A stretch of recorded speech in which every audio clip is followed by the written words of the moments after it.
Resultado del capricho de edificar las villas panamericanas en un lugar que atentaba contra toda lógica y sentido común, las que fueran sede de los atletas para los Juegos de Guadalajara 2011 lucen abandonadas y con un futuro todavía incierto. Con 650 departamentos construidos en 6.5 hectáreas en una zona de recarga hidráulica junto al Bosque de la Primavera, este complejo tuvo un costo de 1.400 millones de pesos, los cuales 349 millones fueron aportados por pensiones del Estado y 585 millones provinieron del Instituto Promotor de la Vivienda. Desde que se levantaron, 3 administraciones municipales de Zapopan no han podido otorgar la habitabilidad debido a amparos o resoluciones del Tribunal Administrativo del Estado que mantienen congelados los planes sobre el que es un auténtico elefante blanco. El tema de la Villa Panamericana ya lo habíamos tocado aquí en Ruta 44, pero merece la pena hacer un recuento de lo que ha sucedido en torno a este edificio. Saludo con mucho gusto a Salvador Cosío Gaona, él es presidente de Conciencia Cívica. Salvador, bienvenido. ¿Qué tal? A ver, Salvador, hacemos un recuento muy breve, si te parece, y rápido, de la Villa Panamericana en estos años. ¿Cómo entenderíamos haber decidido ese lugar para construir una villa? Creo que podremos parafrasear a la cápsula que acabamos de ver. Me parece que es un capricho. Estamos hablando de si se hubieran rentado 1000 habitaciones por 60 días en esa época de los Juegos Panamericanos, pues eso hubiera costado cuando mucho 150 millones de pesos. Y el costo de la edificación de ese desarrollo pues supera con creces lo que hubiera sido un alojamiento normal. He tenido la oportunidad de conocer varias sedes en América que han tenido Juegos Panamericanos y creo que en ninguna de ellas se hizo un gasto tan grande en cuestión de infraestructura deportiva, pero sobre todo no se hizo un gasto y un derroche tan grande, tan enorme como en el caso de los Juegos Panamericanos 2011, efectuados en la urbe Tapatía, porque pues fue en toda la zona metropolitana y parte de municipios cercanos a la capital del estado. Me parece que el tema fundamental es que entre buscar cómo alojar atletas y directivos panamericanos, desde el intento de hacerlo en el Parque Morelos, luego el disparate, perdón, y ahora en esta zona... El predio, el disparate, se llama. El disparate del disparate, pues el tiempo se les vino encima y bueno, surgió esta posibilidad que bueno, se hizo para ello y que creo que ha sido muy caro, muy alto el costo que hemos pagado los jaliscienses. ¿Por qué interviene Conciencia Cívica en este tema? Nosotros, al igual que otras agrupaciones sociales, participamos desde que el proyecto se estaba gestando en el Parque Morelos. Dialogamos porque los vecinos y la gente nos lo pidieron sobre los problemas que tenía el proyecto en la zona del Parque Morelos, que iban a ser un grupo de edificios dispersos, no conectados, y que invadían áreas del parque, de la antigua Alameda de Guadalajara, y dejaban un problema diverso. Y justo cuando se iba a aprobar, que no fue así, surgieron las otras opciones, y al final esta. Y bueno, desde el 2009, cuando supimos que se otorgó la licencia de movimiento de tierras primero, por parte del entonces presidente municipal, Juan Sáenz Saldana, y se interpusieron las acciones correspondientes en una convocatoria donde participamos varios grupos sociales y ciudadanos, el Parlamento de Colonias, grupos ecologistas distintos, vecinos de la zona, que no estábamos de acuerdo en que se utilizaran estas áreas frágiles, de uso pues delicado y cuya utilización en mala forma impactan al resto de los habitantes de la urbe Tapatía. Y bueno, el asunto viene desde el 2009, oponernos a las licencias posteriores y bueno, estar insistiendo en que no fue una decisión adecuada, que ha sido un derroche de gasto dinero público en un negocio privado y que sigue siendo un galimatías en todo sentido. Ahora, ¿qué acciones legales concretas se interpusieron entonces y ahora? Bueno, una primera acción en 2009 ante el Tribunal Administrativo del Estado. Otras agrupaciones como Parlamento de Colonias, como vecinos de la zona han interpuesto otros juicios ante el Tribunal Administrativo del Poder Judicial. En especial, la organización que yo encabezo tiene un juicio de nulidad de los contratos que firmó los entes públicos, el IPEVI, en este caso el IPEJAL, Pensiones de Estado de Jalisco, y en aquel tiempo era el IPROVIPE, con los desarrolladores privados, un contrato para promocionar y otro contrato para adquisición de los bienes, que es el que estamos nosotros enderezando como parte del conjunto de acciones legales. Muy bien, si quieres más adelante profundizamos en los mismos. Tengo que hacer una pausa. Después de la misma platico con otro de nuestros invitados.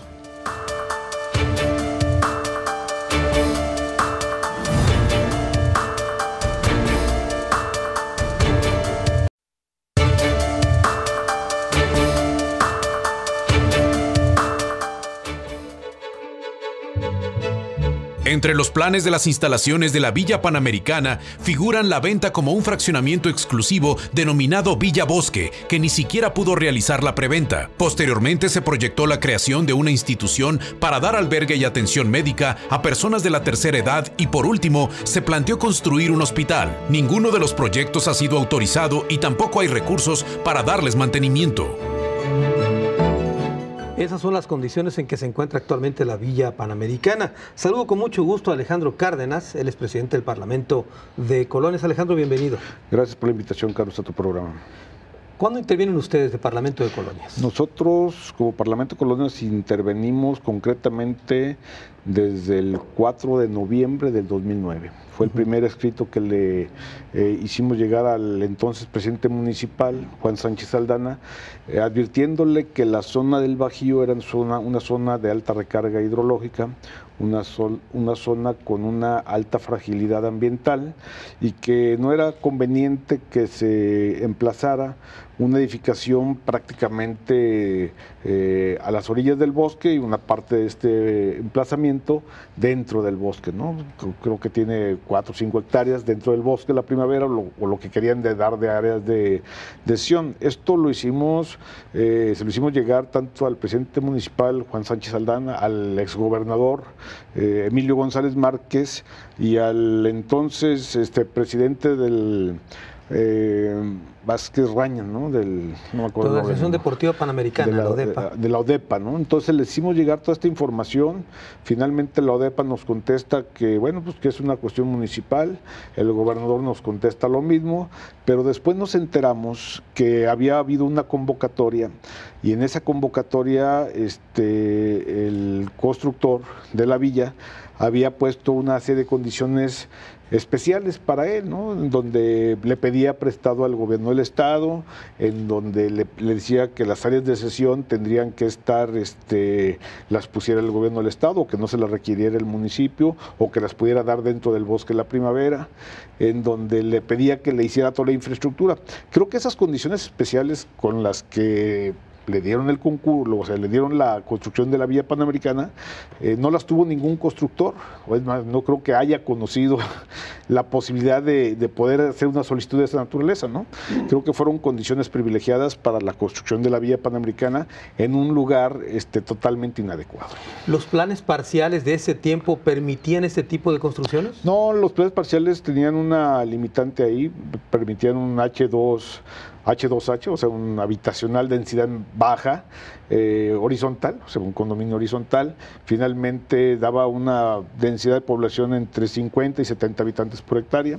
Nosotros revisamos muy bien los números de la densidad de población, lo que estaba planteando en función al número de departamentos, unidades habitacionales que estaban planteando, y la densidad andaba alrededor de 420 habitantes por hectárea, ¿no? Esto rebasaba con mucho, y aparte pues la falta de toda la infraestructura de drenaje, de agua potable y la cercanía al bosque, ¿no? Entonces esto era una densidad muy similar a lo que es la Tusanía, o el Saus, o sea, para que la gente tenga idea de lo que estamos hablando, ¿no? 420 habitantes es un H4 casi vertical, ¿no? Entonces, verdaderamente esto lo que iba a generar es que en esa zona los propietarios vecinos, o sea, los que tenían predios, lo solicitaran también por el derecho de equidad, pues, ya les permitiste estos, entonces empezar a construir en esa zona desarrollos similares, ¿no? Y esto traería una densificación de la zona que estaba catalogada para 20,000 o 30,000 habitantes en general, a irse a 300 o 400,000 habitantes. A ver, Alejandro, te tengo que preguntar esto. ¿Por qué el Parlamento de Colonias, por ejemplo, o agrupaciones como la que tú encabezas, se opusieron a las villas y no en su momento a un estadio como el que está ahí? No, fíjate que sí hicimos acciones, y el tema de la villa y el tema del Bajío no es o sea, el tema del Bajío no fue detonado nada más por el asunto de la villa. Y te comento, en el 2003, aquel entonces el presidente municipal Macedonio Tamés modificó los planes parciales del Bajío y todo lo que colinda con el bosque, desde Rancho Contento hasta la venta del astillero o la Primavera.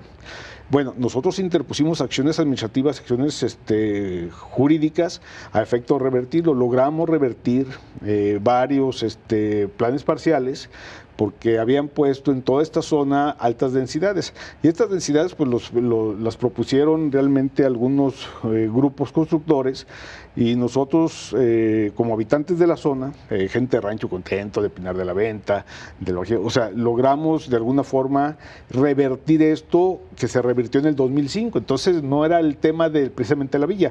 Hemos estado señalamos en su momento lo que fue el JBC, que tenía, bueno, y uno de los muy concreto voy a decir, el JBC en su plan parcial de urbanización dice que tiene que tener pavimentos que permitan la infiltración. Yo preguntaría si en este momento esos pavimentos permiten la infiltración.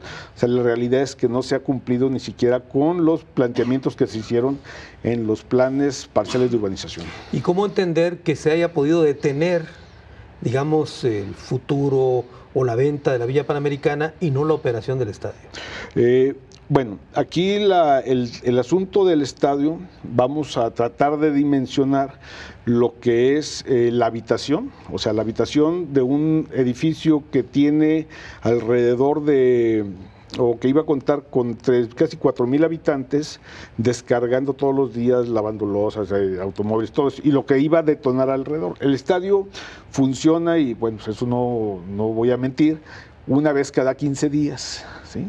Y van las personas, están un lapso de 4 o 5 horas, me imagino, desde que llegan hasta que se retiran del estadio, y las descargas que son, pues a lo mejor es simplemente por ir a orinar o ir en menor medida a otras necesidades. No tiene la complejidad de lo que tiene la vivienda. ¿Afecta menos el estadio? ¿Lo que es menos impactante, menos impactante. Esto también tendría que medirse a través de manifestaciones de impacto ambiental. Muy bien, tengo que hacer una pausa, Alejandro, regreso con más, y después de la pausa platico con otro de nuestros invitados.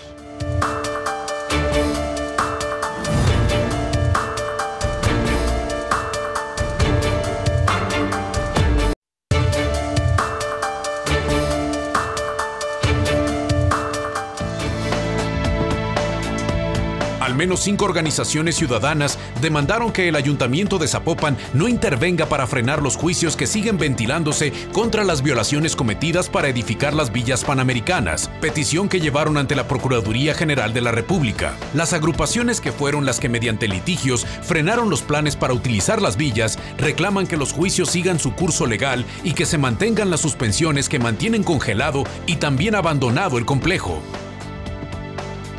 Ahora vamos a escuchar la versión y la opinión de Víctor Manuel Peña Briceño. Él es abogado del Grupo Corey, el grupo que construyó la Villa Panamericana. Víctor Manuel, bienvenido. Muchísimas gracias, Carlos. A ver, ya escuchaste algunos comentarios en torno a digamos, recuento de lo que hicimos sobre la villa. ¿Quieres comentar algo al respecto para empezar? Bueno, sí, en primer lugar, agradecer la oportunidad de aclararle a la opinión pública y desmentir toda esta serie de comentarios que acabamos de escuchar y que hemos venido escuchando desde que se ideó dónde construir la Villa Panamericana, porque vamos a platicar en este momento cómo todo es una falacia, es una serie de imputaciones falsas sobre la Villa Panamericana. Has hecho comentarios muy interesantes. ¿Por qué la villa está estigmatizada? ¿Y qué pasa con el estadio de fútbol? ¿Qué pasa con Intel? ¿Qué pasa con centros comerciales? ¿Por qué todo orientado a la villa cuando están en el mismo lugar?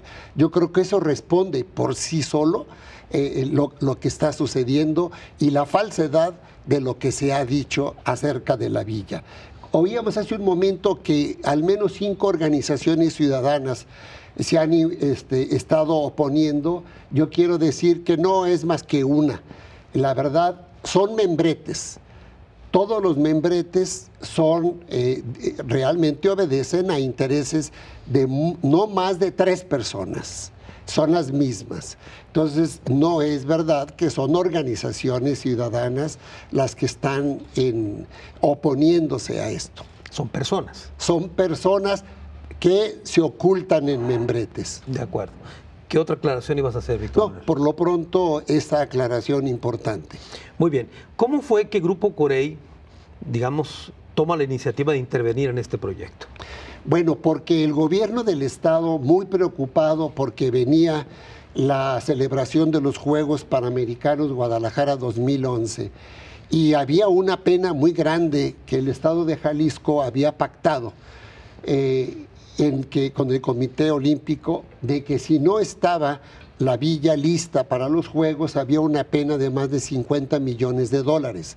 El gobierno en turno hace una convocatoria urgente para que hubiera promotores.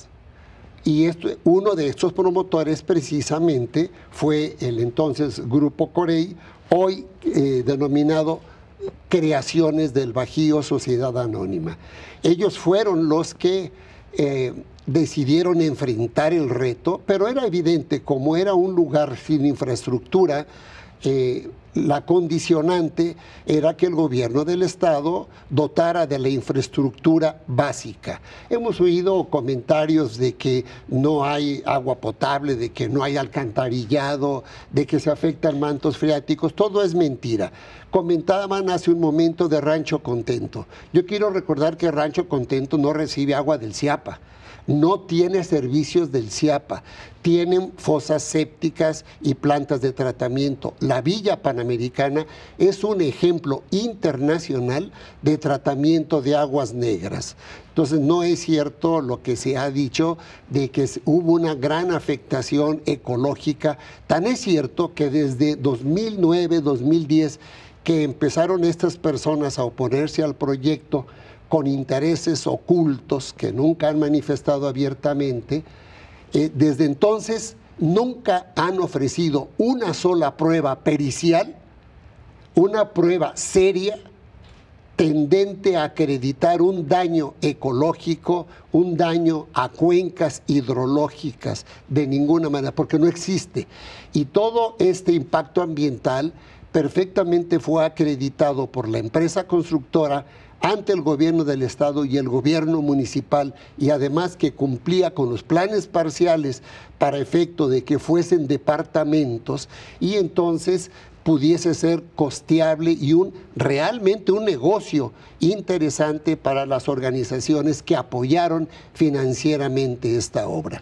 Ahora, Víctor Manuel, ¿así se realizan este tipo de edificaciones? Te pregunto concretamente, ¿recibiendo, por ejemplo, la aportación directa del gobierno para levantar el edificio? ¿Es común ese tipo de Sí, es común. Hay un nuevo esquema desde hace no muchos años en el país que se llama Asociación Público-Privada. La APP, que le llaman. La famosa APP. Los gobiernos, tanto federal como estatal y municipales, no tienen recursos, no tienen dinero, no tienen el know-how para hacer proyectos como de esta naturaleza, donde se necesitaba realmente una capacidad especial gerencial para sacar en poco tiempo este proyecto inmobiliario, y entonces sí se asocian.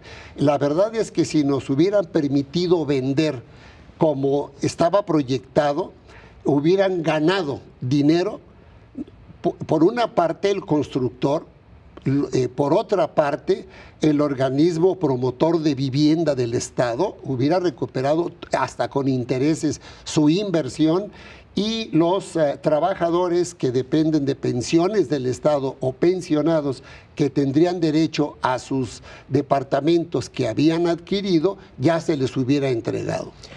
Tengo una duda respecto a esto, pero ya nos ganó el tiempo. Regresando después de la pausa, te la pregunto, Víctor Manuel. Hemos escuchado la opinión de nuestros tres invitados. Después de la pausa, nuestro tradicional cruce de caminos aquí en Ruta 44.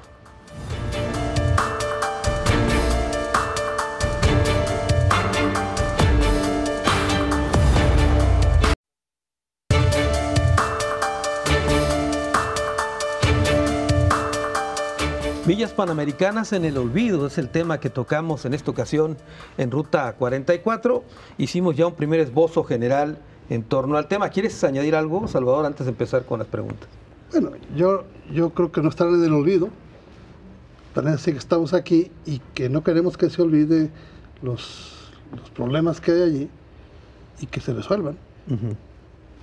Y bueno, nomás precisar con algunas cosas. La Villa Bosque, salvo que haya algún otro argumento, Villa Bosque y el Bosque es un negocio privado. Entonces, no es un servicio público. Entonces, no puede ser una APP, Víctor. No podemos compararlo con una APP. Creo que las APP son para cuando se tiene que hacer un servicio, algo distinto, donde hay una inversión público-privado. Creo que la naturaleza de la forma que se hizo este esquema es distinto. Es un negocio privado en el cual hubo contratos con dos entes públicos, con el Instituto de Pensiones y con el Instituto de Vivienda, y además recordar que el objeto social del Instituto Promotor de Vivienda de Jalisco no es el promover y financiar vivienda privada de lujo, tiene otro objeto, tiene otro fin, que es el promover vivienda popular para quienes no tienen casa, y no haber destinado recursos públicos cuantiosos a promover un negocio privado como Villa Bosque. Ahora, tú has hecho un recuento pues de las irregularidades que en tu parecer están en la Villa Panamericana. ¿Qué pide ahora Conciencia Cívica? Lo que hemos pedido siempre, apego a la ley, apego a las normas ambientales, ecológicas, de desarrollo urbano, como lo expresaba Alejandro Cárdenas. Hay cuestiones que desde el inicio del otorgamiento de permisos de movimiento de tierras, los dictámenes de gustados y destinos y de licencias están mal, que les omitieron cumplimiento, bueno, el cumplimiento de la acción de impacto ambiental, por ejemplo, la existencia de dos dictámenes distintos con el mismo folio. Pues hay irregularidades que ya se han dejado muy claras, muy documentadas, y sobre todo, pues nunca hemos dejado de decir lo mismo. La ley y las normas ahí han estado, ahí están, y no se cumplieron. No es una zona para haber edificado ese adefesio, y creo que fue simplemente un capricho. Alejandro. Y simplemente no hay nadie que esté detrás, al menos de la organización que yo represento, y que no es un membrete, y yo nunca me he ocultado para hacer ninguna denuncia, y aquí estoy. Alejandro Cárdenas, si fue ilegal y se violaron las normas, ¿qué tiene que pasar con la villa? ¿Tiene que demolerse? Bueno, el Código Urbano es muy claro.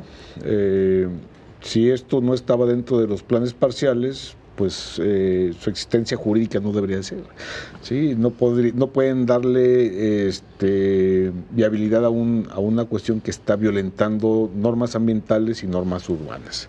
Y esto está demostrado, o sea, sí ofrecimos peritajes, están ofrecidos peritajes en materia urbana, peritajes en materia ambiental, en hidrología, geología, por cuestiones de procesos, en el mismo proceso de jurídico, que se han interpuesto muchos recursos, no se ha avanzado y no se han desahogado, ¿no? Pero sí aportaron ustedes elementos Sí, claro, de prueba. claro. No, o sea, yo partiría de lo que dicen los ordenamientos. Los ordenamientos dicen que son áreas de transición y áreas de recarga hidrológica. De hecho, en donde está desplantada la villa y en donde se virtieron todos esos miles de metros cúbicos, es precisamente un punto que está señalado como un área de recarga hidrológica. Las aguas negras. Las aguas negras, aquel video que se rebasó, se colapsó todo, donde lo virtieron, es exactamente un punto de los más bajos de la zona del Bajío.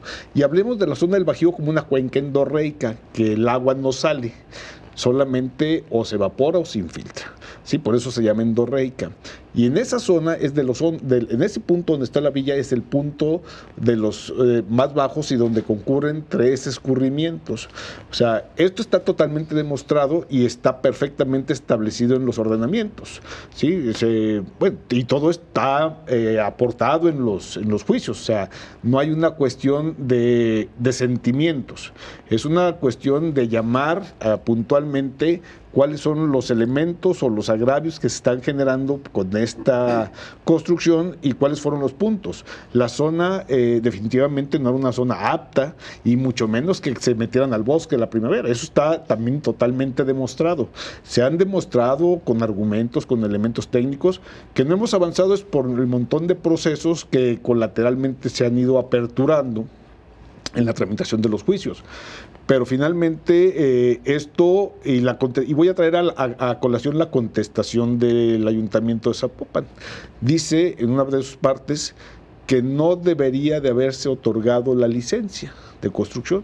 El mismo ayuntamiento, ¿sí? Cuando contestan la demanda. Entonces, finalmente, o está bien o está mal, ¿sí? Si el mismo ayuntamiento ya está diciendo que está mal, si el mismo municipio, entonces aquí la cuestión es importante que se desahoguen las pruebas. Nosotros no tenemos no hemos hecho nada para frenar ese desarrollo de los juicios. Muy bien.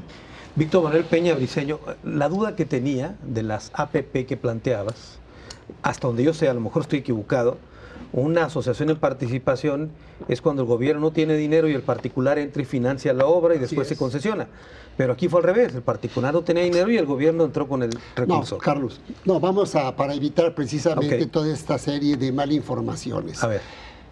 El proyecto original estaba planteado para que el proyecto por sí mismo fuese un negocio inmobiliario. Cuando Salvador Cosío dice que es un negocio de particulares, pues como que se contradice, porque dice que hay dinero público, entonces no es un negocio de particulares.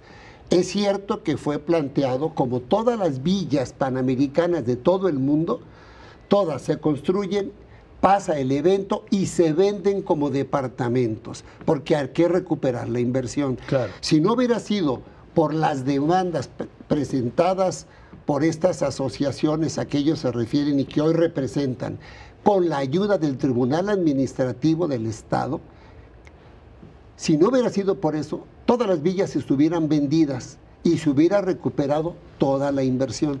Lo que me parece un contrasentido es cuando afirman, y me parece una gran incongruencia, que están preocupados por los fondos públicos y luego piden la demolición de las villas.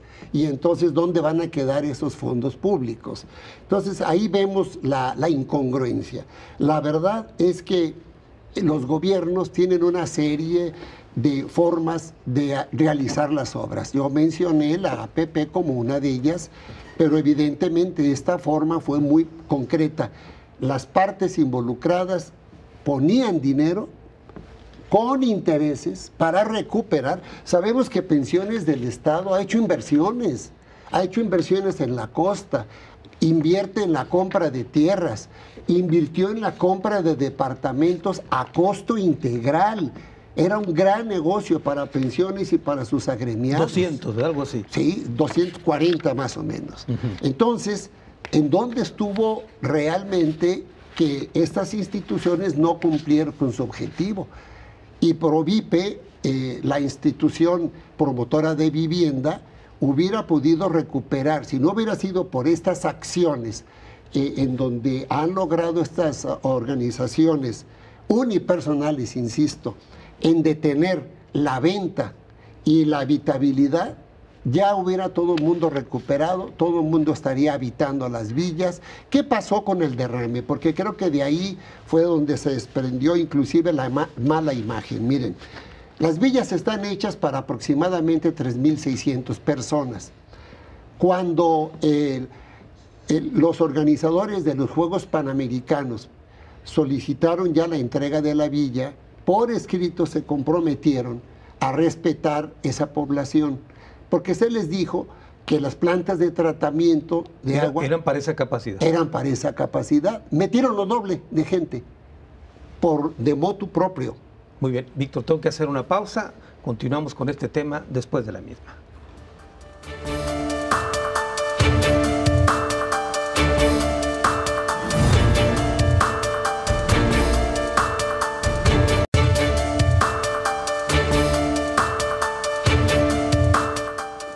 Villas Panamericanas en el olvido, así llamamos al programa en esta ocasión. Salvador Cosío, Conciencia Cívica, ¿querías comentar algo? Evidentemente que el objeto social, y yo insisto, del IPROVIPE no es invertir en vivienda de lujo, y creo que no se ha desvirtuado el planteamiento de que es un negocio privado. Quien acudió ante la autoridad municipal a solicitar todo tipo de permisos es un particular con un terreno y solicita una serie de condiciones, como bien lo dices, con la inversión pública. No sé dónde está la inversión privada, en el terreno, terrenos que al ser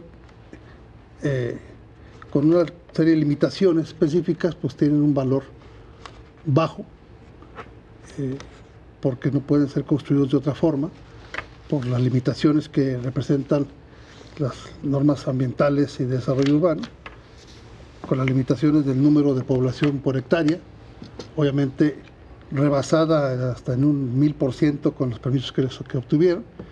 Y sí, en efecto, si no hubiera sido por los procedimientos que interpusimos, ya hubieran cometido todo el negocio, tanto el financiero como los daños ecológicos. A ver, ¿no es cierto esto entonces de que las villas panamericanas u olímpicas se construyen para después ser vendidas, como en España, creo que ocurrió en Barcelona, algo así? Pues yo creo que hay modelos que han sido exitosos, tampoco podemos dejar de señalarlo, pero creo que este no es el caso.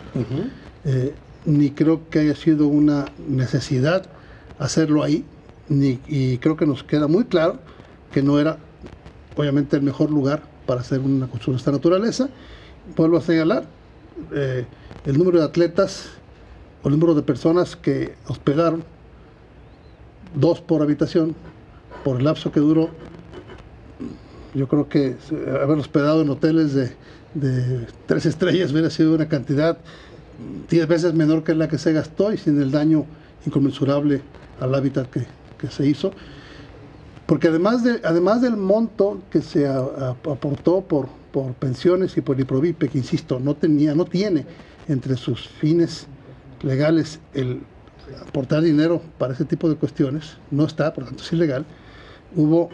Cuando defendió el señor Martín Mendoza, el último secretario de Finanzas del régimen de Emilio González Márquez, el famoso crédito querografario, el último de sus días de su mandato, en la lista de asuntos que puso por ahí, apuntó 500 millones de pesos entregados a Villa Panamericana, así, lo dijo y está en las actas, los tenemos, de la Comisión de Hacienda y del Pleno, y es parte de la denuncia penal que está incoada en contra de quien es responsable, y a la cual pues parece que ya pronto habrá resultados, como lo dijo el gobernador del estado, y que pronto veremos en la cárcel más de algún funcionario de ese tipo de cosas. Alejandro, dice Salvador Cosío que a la luz de las limitantes que tenía el terreno, nunca debió haberse construido departamentos de lujo en esa zona con ese tipo de terreno. No es precisamente los departamentos de lujo en la zona, sino que el IPROVIPE, su función era fondear proyectos de vivienda popular. de interés social. Hablamos de 400,000 pesos, ¿no? 430,000 pesos en aquel entonces creo que estaban los topes. La Villa Panamericana, bueno, los departamentos andaban arriba del 1,800,000 pesos, ¿no? Yo recuerdo cuando salieron por ahí los anuncios, y de ahí para arriba. Esto no es el objeto del IPROVIP, entonces ahí hay un desvío de recursos que eran para cierta función y que hoy ya no lo son. Y yo te traería a colación los contratos que también fueron impugnados, y por ejemplo el de pensiones del Estado, que le prestaron 340 millones de pesos a este proyecto, le dice que se los va a regresar con 100 unidades o las que alcance. Así dice el contrato, ¿no? O las que alcance. O sea, es un contrato que era favorable totalmente al constructor, porque no fijaban, no tasaban, no había un compromiso de decir te voy a regresar tantas unidades de tales cosas, ¿no? O sea, en una cuestión recíproca. Ese es un contrato muy amañado. Bueno, eso es pensiones del Estado. En el cuestión de Provipe le prestan 400 millones inicialmente. Esos 400 millones de pesos se los prestan en el 2010, sin intereses, para ser devueltos el último día de noviembre del 2012. 10, 11 y 12. 3 años, ¿sí? Sin intereses. ¿Sí? A partir del 2 de noviembre del 2012 tendría que pagar intereses. Pero bueno, ¿cuál fue la sorpresa? Aun cuando estaban impedidos para hacer otro tipo de actividad, de acciones de traslado de dominio, que hacen un fideicomiso. Entonces agarran los predios, agarran las construcciones, las meten al fideicomiso y le regresan al constructor pagarés por 736 millones de pesos, porque había habido una ampliación por 300 millones de pesos más y 36 millones de pesos que fueron pagados de las licencias a fondo perdido. O sea, esas no tendrían que regresarlas. Entonces, estos 736 millones de pesos le regresan al constructor sus pagarés que tenía Provipe y formaron el fideicomiso, contraveniendo las suspensiones que había para hacer el traslado de dominio de las cosas, ¿no? Consideramos, y entonces no se pagó un solo 5 de intereses, ¿sí? Porque esto fue en los últimos días de la administración de Emilio González Márquez. Muy bien. Víctor Manuel Peña Briceño. Bueno, a mí realmente me sorprende ahora el cambio, el giro que está teniendo esta plática. Empezaron los señores hablando de afectaciones ecológicas, ambientales, y ahora sucede que su preocupación es financiera, cuando en realidad estas instituciones no invirtieron a fondo perdido. Vamos, no gastaron a fondo perdido, hicieron una inversión inmobiliaria. Contrariamente a lo que dice Alejandro, realmente fue un logro de pensiones el decir, voy a comprar los departamentos que me ajuste, alcanza con 340 millones de pesos a costo. ¿Para qué querías intereses si te estaban dando los departamentos a costo integral de construcción? Esos departamentos ya se les hubieran entregado a pensiones y Provipe ya hubiera recuperado su dinero con intereses, con actualización. Y si no se ha podido hacer esto, es precisamente por esas acciones que consideramos improcedentes de estas organizaciones que representan los jóvenes aquí presentes, ayudados por el TAE, donde ha habido una absoluta inactividad procesal. Quiero recordar que el licenciado Cosío promovió en lo personal uno de estos procedimientos y le fue desechado porque era extemporáneo. Luego él se cambia de cachucha y ahora viene no en lo personal, sino representando a Conciencia Ciudadana, una de sus organizaciones, y dice, vengo a promover otra vez este procedimiento cuando ya había perdido en lo personal. Entonces, merced a los obstáculos que ellos han interpuesto y los ha auxiliado el TAE para esto, es por lo que no se han vendido a las villas. Todo mundo hubiera recuperado su dinero y no hubiera habido necesidad de esto, porque, vuelvo a insistir, ahora sucede que no estamos hablando de daño ambiental, sino ahora estamos hablando de una supuesta afectación financiera que no existe. Has mencionado varias veces el tema del Tribunal Administrativo. Sí. ¿Ha sido clave esto para que suceda? Es clave, porque el Tribunal Administrativo les obsequió una suspensión. No es cierto lo que dice Alejandro. que con el fideicomiso se violó una suspensión porque no se podía transmitir. La prohibición es no se podía vender. Y debemos recordar que cuando tú afectas en fideicomiso para garantizar los intereses de las partes, no estás vendiendo.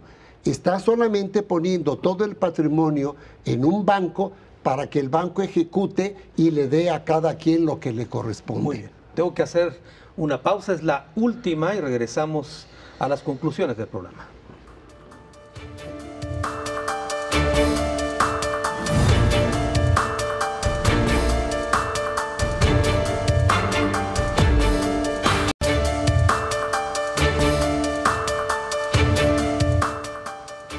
Villas Panamericanas en el olvido es el tema que tocamos en esta ocasión en Ruta 44. Estamos llegando a la parte final del programa y vamos a las conclusiones.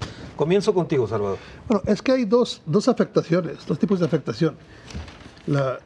Al hábitat y la financiera. Hay dos tipos de delitos.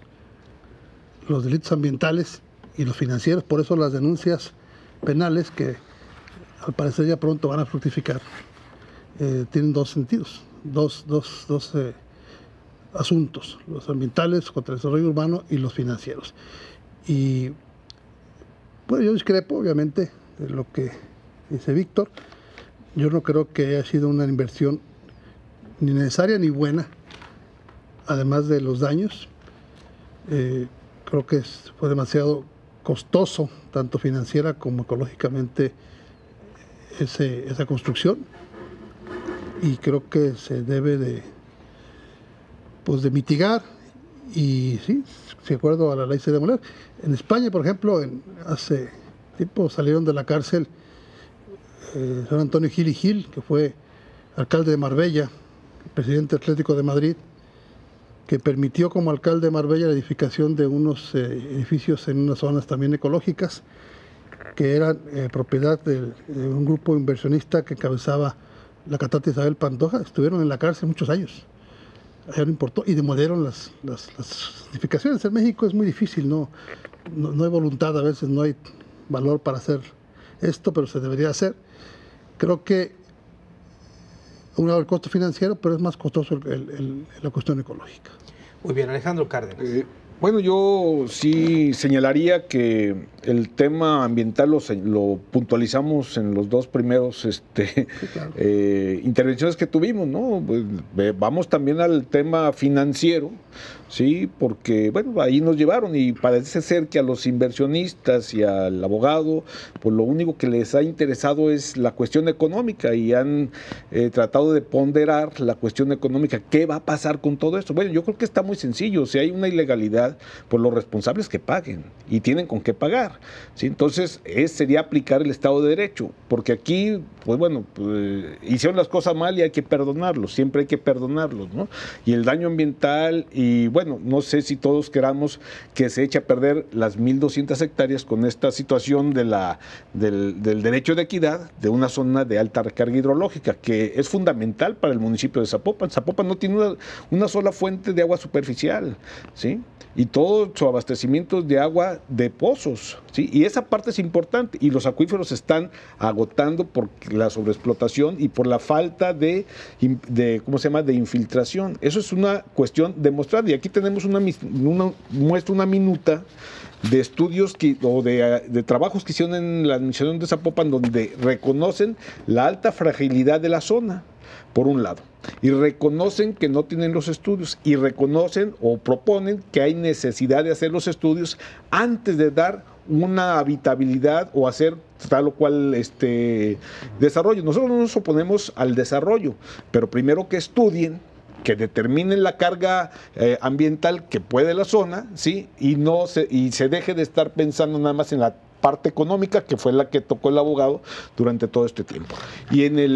Y finalmente en la parte económica, bueno, del fideicomiso, que quedó una parte en inmuebles y la otra parte 65 millones, en menos de un año se chutaron 35 millones de pesos, ¿verdad? Del fideicomiso, de estar pagando ahí una serie de gastos de todo tipo, gastos de abogados, gastos de empresas que cuidaban, empresas, y eran empresas generadas por las mismas empresas de Corey. O sea, ahí ¿cómo le llamamos a todo esto, ¿no? Muy bien, Víctor Manuel Peña Briceño, tus conclusiones. Gracias, Carlos. Bueno, yo retomo lo dicho por Alejandro. El que cause daños, que los pague. Lo que pasa es que en este caso no hay daños. Lo afirmo, todos los estudios previos necesarios de impacto ambiental y estudios cuencas hidrológicas se hicieron. Si no, no se hubieran dado los permisos por parte del ayuntamiento y de las autoridades ambientales del estado para que se construyesen las villas y que fuesen departamentos habitacionales. Es su destino natural. Quiero recordar que se cumplió con el Plan Parcial de Desarrollo Urbano de Zapopan, vigente en 2008, que era el que estaba vigente cuando se otorgaron los permisos. Y por lo que dice Alejandro de los gastos del fideicomiso, bueno, gracias al cuidado que han tenido los administradores de estos fondos, que es un banco importante, gracias a esto las villas no han sido víctimas del saqueo, del pillaje.